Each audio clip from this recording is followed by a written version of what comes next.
Thank you very much, and I want to follow on what you just said with non-directed pregnancy counseling. One of the major provisions of the Protect Life Rule, which was proposed in June 2018 and finalized in March 2019, is that it permits, but no longer requires, non-directive pregnancy counseling, including non-directive counseling on abortion, to be provided by physicians, practitioners, and nurses with advanced degrees. So, Dr. Foley, what is non-directive pregnancy counseling, and why was such counseling previously required, and why has HHS revised now so that non-directive counseling is permitted but not required? The 2000 regulation discusses the fact that it does not require pregnancy counseling. It says if there is pregnancy counseling that it must be non-directive.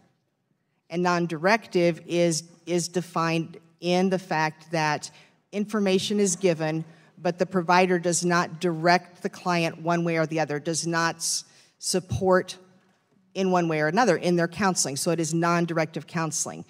The department felt very strongly that it was not appropriate for there to be regulations that specifically required or specifically prohibited any conversation of healthcare providers with their clients. That needed to be up to the discretion of the clients and the provider. And that is why in the final rule that it is permitted, but it is not required. So all these organizations that letters were just quoted from can still have these conversations with Title X funds, but they're just not mandated to do so. Exactly. So we're not interfering with the doctor-client relationship. That the previous law rule actually does that. The regulation that we are currently under, because of the enjoined new rule, states that if the patient requests it, the provider is required to provide that information to them. Again, that is requiring a physician to talk about something, and that is, to me, very similar to prohibiting them from talking about something, which is why the department felt like that it needed to be very clear. Let me get to another. In your testimony, you state that Title X statute says, quote, we've said this a couple of times, none of the funds appropriated under this title shall be used in programs for abortion as a method of family planning. This is different from the traditional Hyde Amendment that says none of the funds may be used for abortion or health benefits that include abortion. Can you explain why the reference to, quote, a program where abortion is a method of family planning is so important?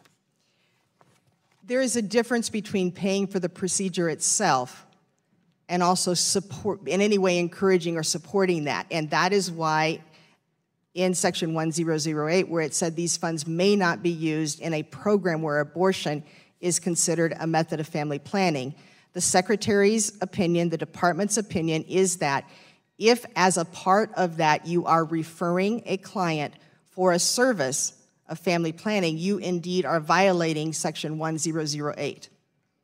Thanks. I want to get to another question.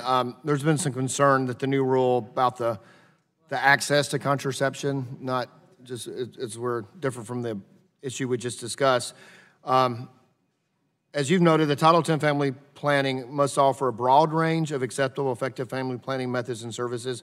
The broad range doesn't need to include all categories, but according to fiscal year 2019 funding announcement, should include hormonal methods of contraception, and which is probably the most commonly requested, I understand. So why does the funding announcement say Title X grantees should include hormonal methods of contraception?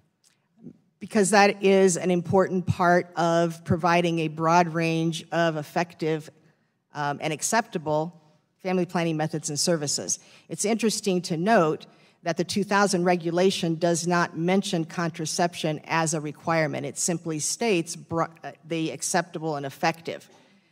This regulation, the new regulation, specifically includes contraception in the requirements for what a grantee must provide within their project.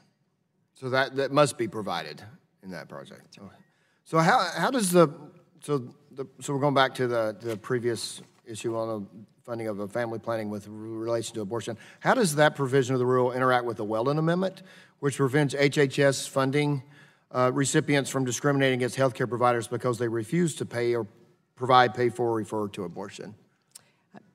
There is support there, and that is because there are federal statutes that support the ability for someone to not refer for abortion or counsel about abortion as a result of a conscience for them. Thank you. My time has expired now. You'll back.